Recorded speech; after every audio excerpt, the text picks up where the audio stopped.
Hey everyone, Rick from Rick's RC and More. I got a future project here. I'm going to show you. I started doing a little bit of work on it. I really wanted to get a 3D printer, just not in the budget. Nor do I really have the space for one at the moment. And my laptop's really old and slow. But I wanted to make one of those 3D printed RC snowmobiles, but I was able, actually found one that I did an RC trade with. It came complete minus electronics. The gentleman I bought it from or traded for, he didn't have a 3D printer either, so he said he played around with it for a little bit and then just decided to get rid of it. He did tell me one of the weak links for it, which is these blocks here. I'd have to dig up the old ones, but they were 3D printed plastic. That's why these are loose right now. I had to modify some screws, but I got some scrap aluminum from work, and I actually made these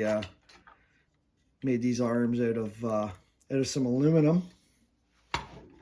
I gotta bolt everything back up. It came with a servo in it. I took the servo out. I gotta do some work there. A lot of the screws on these, they just thread into the 3D plastic, so they tend to pull out.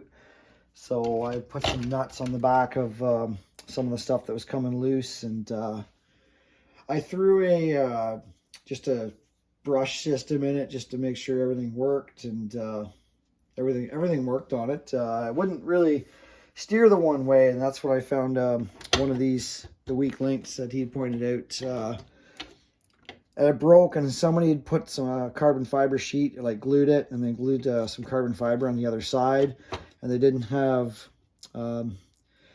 this routed out enough, and so the suspension ends here were catching on it. So that's when I decided, well, it's obviously a weak link. Once it's been repaired, I'll just make some out of aluminum. Obviously going to be heavier than the 3D printed plastic, but I'll get it together. I'll get it going, and if there's weak links and I need to make some stuff in a metal, and if it turns out to be just too heavy, it just turns out to be too heavy, I guess.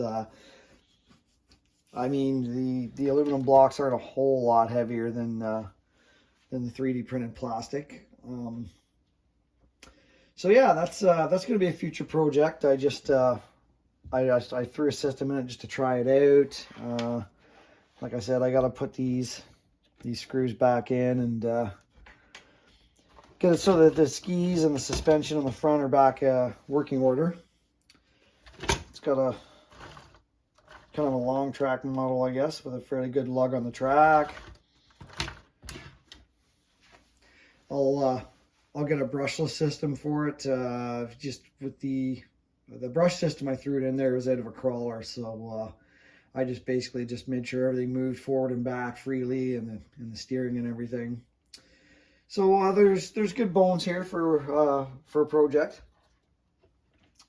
That'd be something I'll do. I'll probably get in later in the fall here, get into getting it prepped and ready, and once we have some snow on the ground,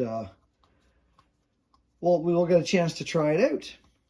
Definitely something a little bit different. Unfortunately, with RC snowmobiles, you're either looking at like Walmart's grade quality, like New Bright makes some, but from what I hear, they're not the greatest. Also, from what I hear, some people have tried buying them and upgrading them and putting better electronics in them and stuff, and then there's too many weak links on parts. You start putting power to them, and you just break stuff.